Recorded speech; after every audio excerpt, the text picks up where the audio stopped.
Nah, sekarang kita akan berfokus pada demo code. Ya, ini nih yang ditunggu-tunggu oleh partisipan maupun student kita ya untuk belajar mengenai natural language processing atau pemrosesan bahasa alami, teman-teman. Nah, kali ini kita akan melakukan suatu demo code yaitu aplikasi apa? Nah, ini kita lihat ya. Nah, ini adalah aplikasi namanya Kadekbot, teman-teman. Nah, Kadekbot ini apa? Ya, Kadekbot itu adalah suatu aplikasi ya berbasis chatbot ya yang digunakan dengan metode natural language processing atau pemrograman ya atau pemrosesan bahasa alami ya, teman-teman ya, bukan pemrograman tetapi pemrosesan bahasa alami, teman-teman. Nah, Kadekbot ini juga sangat penting banget nih ketika kita ingin mencari tahu informasi tentang Kampus Merdeka, ya, tentang Kampus Merdeka dari segi program maupun dari segi persyaratan apa saja ketika kita mengikuti program Kampus Merdeka. Nah, namanya dinamakan Kadekbot ya, dinamakan apa? Kadekbot, teman-teman. Nah, ini kita bisa lihat ya code-nya ya, bagaimana sih susunan ketika kita ingin membuat aplikasi berbasis chatbot. Nah, ini kan dengan metode algoritma natural language processing. Oke. Nah, teman-teman, nah ini adalah bagian-bagian tentang ya susunan code atau sintaks code ya, yaitu di mana tentang chatbot nih untuk Kadekbot, teman-teman. Yaitu chatbot dengan metode neural network. Ya, ini menggunakan metode apa? Deep learning ya. Kalian sudah mempelajari sebelumnya terkait tentang jaringan syaraf tiruan ataupun deep learning ya, teman-teman ya. Nah, kita lihat dulu nih trivianya apa saja. Tapi sebelum kita mulai lihat untuk sintaks code-nya, kita lihat dulu aplikasinya seperti apa. Oh, ternyata aplikasinya seperti ini, teman-teman. Nah, ini dibuat oleh tim kami dari tim Orbit Future Academy terkait tentang Kadekbot, teman-teman, ya, terkait tentang Kadekbot. Nah, nah kita coba ya, coba halo gitu. Nah, dia pemrosesannya memang agak lama ya, tidak responnya terlalu cepat karena dia akan memproses teksnya, teman-teman. Ya, dia akan memproses teksnya. Dan ini kita bisa lihat balasan dari botnya yaitu, halo, saya Kadek Bot, salam kenal ya. Mau tahu tentang Kampus Merdeka kan? Nah, coba kita balas ya. Apa itu Kampus Merdeka?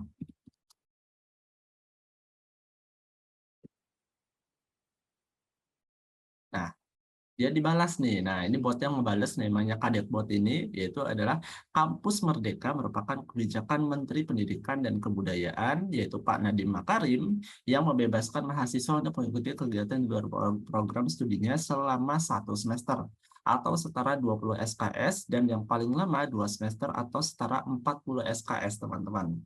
Nah, coba apa tujuan Kampus Merdeka ya? Kita jadi usernya nih. Nah, tujuan kebijakan Kampus Merdeka adalah memberikan kesempatan kepada mahasiswa untuk memilih mata kuliah yang akan mereka tempuh berdasarkan keinginan sendiri, teman-teman, serta mendorong mahasiswa untuk meningkatkan soft skills dan serta hard skills ya, atau ya bakat yang lebih untuk kayak program coding, desain dan lain-lain, itu namanya hard skill, teman-teman.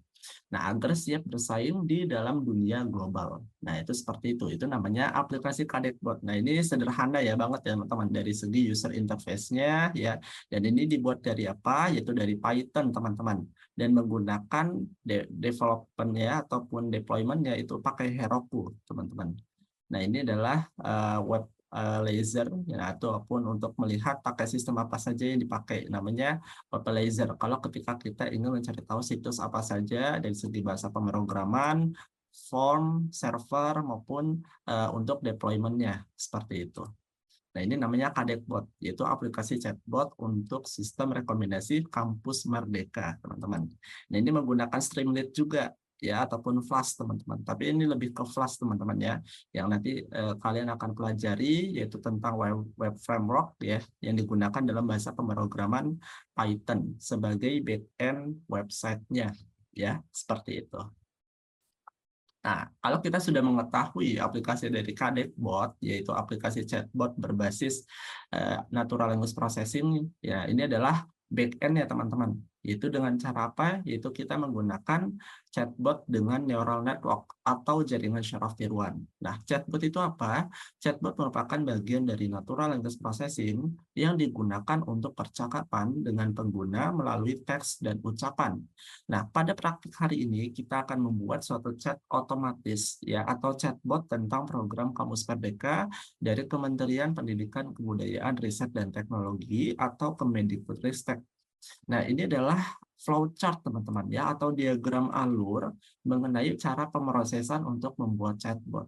Nah, yang pertama adalah ya dataset, lemmatization atau lemmatisasi, tokenisasi, ya ada juga padding text ya, encoding text ya, sama menyimpan label encoding maupun tokenizer, dan juga ada namanya modeling menggunakan metode RNN LSTM nih. Nah, ini adalah metode deep learning teman-teman. Ya, kemudian juga ada analisis dan evaluasi model dan juga menyimpan modelnya ya, yaitu model dari chatbotnya teman-teman. Nah, tahapan ini kita ada tahapan yang harus kita perhatikan, yaitu pertama ada import library atau import pustaka, load dataset, ya, pre-processing data, input length, output length, dan vocabulary, dan juga ada model neural network atau jaringan syaraf tiruan, ada juga model analisis, ya, testing, dan juga menyimpan model botnya, teman-teman. Ya, dalam proyek ini kita akan membuat chatbot tentang program Kampus Merdeka.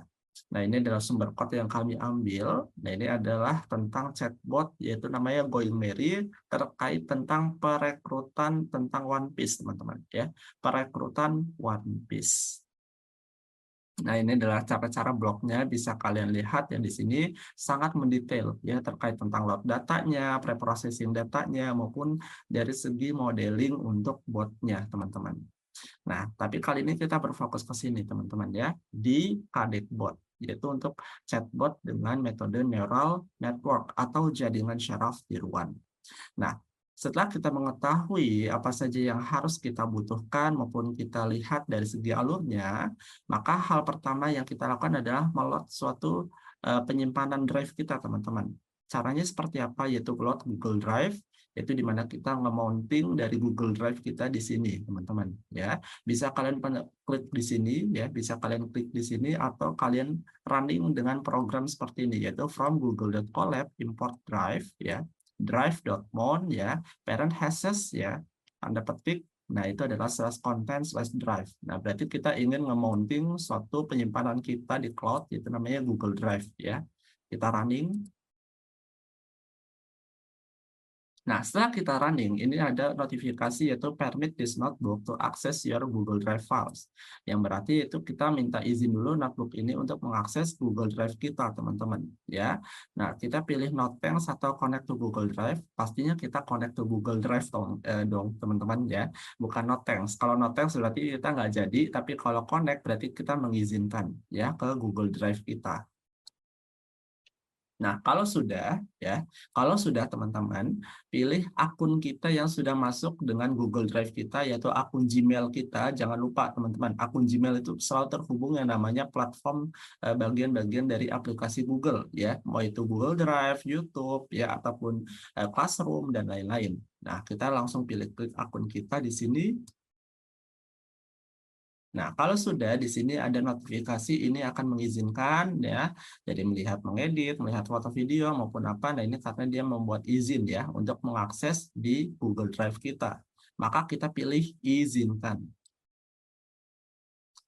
Nah, kalau sudah, nah biasanya ini kalau di Google Colab sekarang ada notifikasi seperti ini, yaitu mencegah adanya bot masuk, teman-teman. Makanya kita pilih I'm not robot ya. Nah, kita tunggu saja sampai nanti untuk folder drive-nya keluar ya, seperti itu. Nah, kalau sudah, nah berarti di sini ada notifikasi ya atau pengeluaran outputnya adalah mounted at /content/drive ya. Nah, kalau di sini belum muncul juga kita refresh di sini ya, teman-teman. Nah, di sini sudah keluar nih ya, sudah keluar hasilnya ya. Kita bisa lihat penyimpanan drive kita yaitu My Drive. Nah, ini adalah isi dari penyimpanan Google Drive kita ya. Seperti itu. Nah, ini punya Coach Fendi. Nah, ini bisa kalian lihat isi drive apa saja. Tidak ada yang aneh-aneh ya, teman-teman ya. Oke. Nah, kalau sudah kita load Google Drive ya, kita lanjut ke instalasi library pengenalan suara atau speech recognition, teman-teman. Nah, jadi gunanya untuk apa sih instalasi library pengenalan suara ini? Gunanya kita ingin menambahkan suara voice bot-nya, teman-teman ya, suara pada botnya. Nah, ini seperti apa sih ketika botnya ini bisa berbicara? Makanya kita menambahkan pengenalan suara atau speech recognition ya. Dengan cara apa? Yaitu instalasinya dengan cara ya tanda seru, pip. Nah, ini maksudnya minus Q ini apa? Maksudnya quiet, teman-teman ya. Maksudnya minus Q ini adalah quiet. Nah, install speech recognition. Berarti install library namanya speech recognition. Nah, kita running. Nah, di sini akan download. Nah, dia hasilnya seperti ini, teman-teman. Berbeda kalau kita tidak menggunakan quiet. Nah, kalau dia tidak menggunakan quiet akan seperti ini. Nah, ini kita save, ya kita running lagi. Nah, seperti ini teman-teman. Ya, malah hasilnya seperti ini. Jadi dia hanya melihat untuk bagian outputnya. Nah, tapi kalau kita nggak mau ngeliatin outputnya, bisa menggunakan quiet. Ya, seperti itu. Nah, kemudian juga kita menginstal namanya GTTS. Nah, kemarin kita pernah belajar nih ya, sebelum-sebelumnya yang diajarkan oleh para coaches. Nah, itu kan terkait tentang virtual environment ya. Ada namanya library GTTS. Nah, GTTS itu apa? GTTS itu adalah Google Text to Speech, teman-teman. Ya, Google Text to Speech. Jadi kalau kayak Google Assistant, itu apa sebenarnya itu dari library Google Text to Speech, teman-teman. Ya, suaranya juga sama, ya maupun kadang hampir ada yang mirip ya, seperti itu. Nah, Google Text to Speech ini gunanya untuk apa ya? Lebih ke mendikte, teman-teman ya. Mendikte ya dari dokumen teksnya itu menjadi suara, teman-teman ya. Jadi kayak ada suaranya namanya Google Text to Speech. Nah, Google Text to Speech ini bisa kita install di Google Colab dengan cara ya tanda seru, pip ya, minus Q atau quiet, install GTTS. Nah, ini kita running. Nah, karena ini dia mode diam, jadi dia tidak mengeluarkan outputnya, teman-teman. Ya, karena ini mode quiet atau diam, jadi dia tidak mengeluarkan outputnya. Berbeda kalau kita tidak menggunakan minus key atau quiet. Nah, setelah itu ya kita sudah menginstal library-nya, ya kita sudah mengetahui apa saja yang kita ingin load ya dari Google Drive, maka kita ada tahapan yaitu import library, teman-teman. Nah, import library ini gunanya untuk apa? Yaitu adalah tahapan pertama sebelum melakukan eksplorasi dan pra-proses pada data adalah memasukkan library atau pustaka yang akan digunakan untuk menganalisa suatu dataset dengan menggunakan metode deep learning seperti neural network dalam pengolahan teks ya ataupun chatbot dan lain-lain. Nah, library yang saya gunakan ya atau yang kita gunakan itu adalah NumPy untuk komputasi matematika, Matplotlib untuk visualisasi model data, ya, NLTK atau Natural Language Toolkit. Nah, itu gunanya untuk pengolahan teks. Ada Pandas untuk membaca data frame, ya, mau itu datanya CSV atau JSON itu bisa teman-teman. Ya, kalau kita menggunakan Pandas. Kemudian juga ada library TensorFlow, itu gunanya pada model deep learning data atau neural network ya dengan menggunakan algoritma jaringan syaraf tiruan dan juga algoritma LSTM. LSTM itu kepanjangannya ini ya teman-teman ya, namanya long short term memory. LSTM kepanjangannya adalah long ya short term memory ya. Itu adalah kepanjangan dari algoritma LSTM ya. Long short term memory. Nah, ini kita akan bahas juga di praktek ini terkait tentang algoritma LSTM ya, seperti itu. Nah, ini saya hapus ya. Nah, ini kita ada import library apa saja, ada import JSON. Nah, kalau kalian tahu data JSON ini adalah data semi structure, teman-teman. Ada NLTK tadi gunanya untuk pengolahan teks, ada import time, ada import random, ya, ada import string, pickle. Nah, ini pickle-nya gunanya untuk menyimpan suatu model. Ada import NumPy untuk komputasi matematika atau komputasi ilmiah. Ada juga Pandas ya yang digunakan untuk membaca data frame. Ada Google Text to Speech ya untuk speech recognition atau Google Text to Speech ya teman-teman ya. Google Text to Speech. Ya, ada juga I/O ya ini gunanya untuk membaca di bagian-bagian file for the code byte ya, ada TensorFlow, ada IPython display ya, speech recognition ya, ada juga matplotlib ya, ada untuk NLTK stemming. Nah, ini kita akan mengetahui stemming itu gunanya untuk apa atau lematisasi ya. Terus juga ada TensorFlow model ya, Keras model, ada Keras untuk plot model, ada juga menggunakan label encoder gunanya untuk mengencode suatu teks ya, atau mengubah teks menjadi suatu kode. Nah, kemudian juga ada tokenisasi ya, terus juga ada untuk LSTM maupun embedding layer ya. Ada juga untuk path sequence dan juga untuk import ya, flatten, dense maupun global max pooling satu dimensi ya untuk teks. Nah, kita running di sini teman-teman.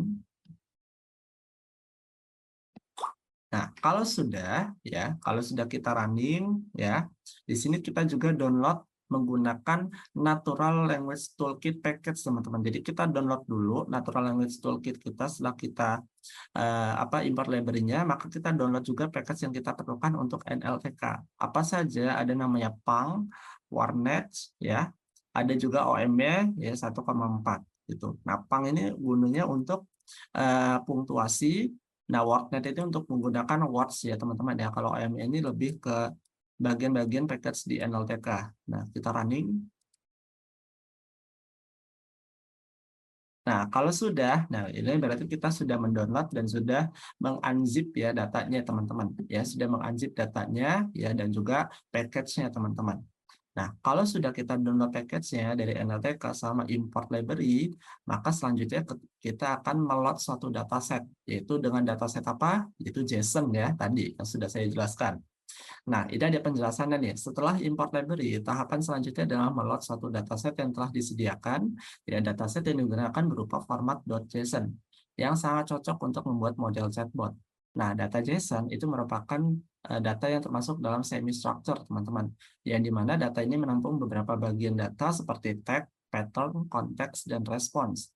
Data yang dipakai dalam proyek ini menggunakan dataset manual yang diciptakan oleh student Kampus Merdeka di batch 2 yang lalu, yaitu tentang chatbot sistem rekomendasi Kampus Merdeka. Nah, ini adalah link GitHub-nya project student ya di Kampus Merdeka batch 2. Nah, ini kita bisa lihat nih ya, proyeknya mereka terkait tentang chatbot ya, sistem rekomendasi Kampus Merdeka ya, seperti itu. Nah, kalau sudah kita ketahui ya, maka kita juga importing dataset ya teman-teman. Dengan cara apa? Yaitu bisa menggunakan with open ya. With open ya. Nah, ini adalah absolute path-nya, yaitu di mana penyimpanan path file itu di mana teman-teman. Misalkan ini ada di My Drive ya, Drive, My Drive ya. Terus ada namanya proyek. Nah, kita cari proyek di sini ya. Terus juga ada natural language processing. Nah, terus di bagian itu ada namanya chatbot, ya chatbot, dataset, ya. Nah, di sini ada datasetnya nih, namanya dataset Kampus Merdeka. Nah, ini ya, kampusmerdeka.json. Nah, ini bisa kalian lihat di sini. Nah, setelah itu kalian copy paste. Nah, copy paste di sini, ya. Kemudian kalian blok, ya, kalian blok, baru Ctrl V. Nah, seperti itu. Nah, kalau sudah, ya, terus kita buat inisialisasi untuk datanya yaitu sebagai as content, ya. Nah, ini masih ingat ya teman-teman ya, terkait tentang cara load data di materi Python tentang handling AI source of power, ya. Nah, kemudian juga ada data satu sebagai variable object yaitu JSON.load content-nya. Nah, kemudian juga kita membuat variabel untuk mendapatkan data ke dalam list, yaitu ada data tag, data input, data response, data word, data classes, data dokumen, sama data ignore words. Nah, ini adalah mengabaikan tanda spesial karakter, kalau dokumen untuk data kalimat dokumen, kalau word untuk data kata, classes untuk data kelas atau tag, ya, responses untuk data respon, input untuk data pattern atau data inputan nanti teksnya, dan data tag adalah data tag-nya, ya, data kuncinya atau keyword-nya teman-teman. Nah, kemudian juga kita membuat suatu kondisional untuk tiap datanya masing-masing, yaitu for intent in data, ya, data satu untuk intent, kemudian responsnya adalah untuk intent text sama intent response.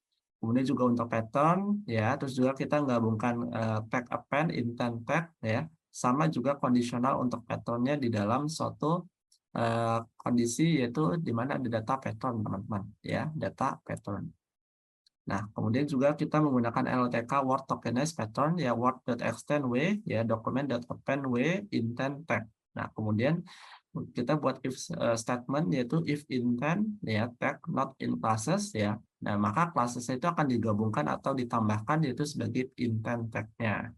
Nah, kalau kita sudah membuat suatu kondisional, ya, di dalam data kita di sini untuk data JSON, maka selanjutnya adalah kita mengkonversi data JSON kita ke dalam data frame, ya.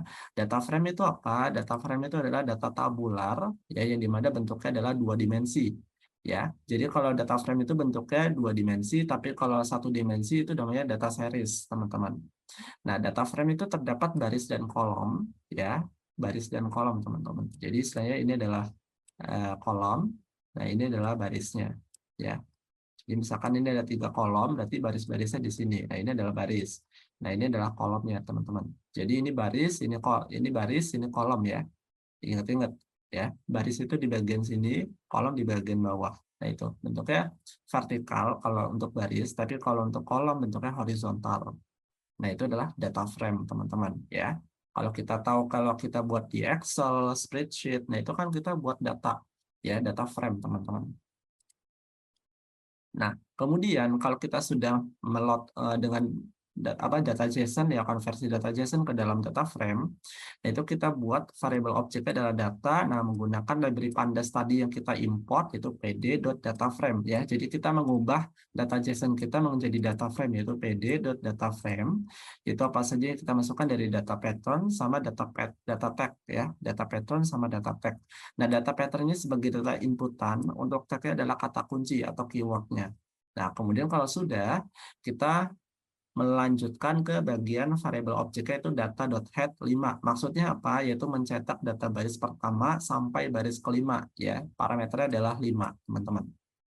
Nah, kita running. Nah, kalau sudah seperti ini, teman-teman.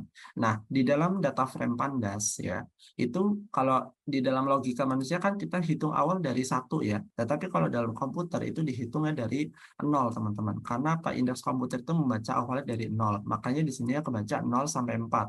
Ya, tetapi tetap dia 5 baris, 2 kolom, ya. Tetapi di indeksnya dia 0 dulu, ya. Makanya 0, 1, 2, 3, 4. Ya, seperti itu. Nah, ini ada keterangan data yang telah kita miliki dalam format JSON dapat digunakan melalui pandas, ya, dengan cara konversi, teman-teman.